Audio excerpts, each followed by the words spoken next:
ایک ہسٹری رہی ہے ہماری، تلخ ہسٹری رہی ہے. دل میں خدشات بھی تھے کہ پتہ نہیں کیسے ملتے ہیں لوگ، کس طرح سے گریٹ کریں گے، مگر ہمارے سب خدشات، سب غلط فہمی ثابت ہوئے.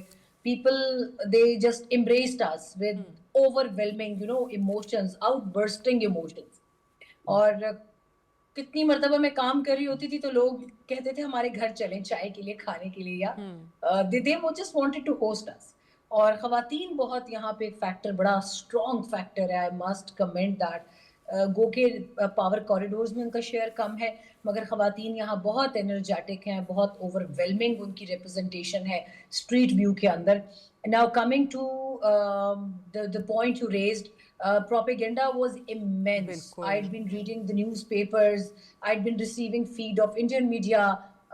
مجھے تو یہ بھی بتایا گیا، بہت سارے جو ہے نیوز وائرس کے یہاں پہ لوگ موجود تھے، تو وہ کہتے تھے کہ سبربن ایریاز آف بنگلہ دیش میں، سلٹ میں، چٹاگانگ میں، گوپال گنج میں، منشی گنج کے اندر یہاں پہ بلاسٹ ہوئے ہیں. اور میں حیران تھی کہ یہ کیسے بلاسٹ ہیں جو لوکل سیکیورٹی جو ہے وہ اپریٹس کو پتہ نہیں ہے بنگلہ دیش کی، اور ٹھیک ہے. وہ انڈین میڈیا میں رپورٹ ہو رہے ہیں. تو that was all based on fake news and propaganda, turned out to be a fake news and propaganda campaign in the malicious campaign against Bangladesh elections.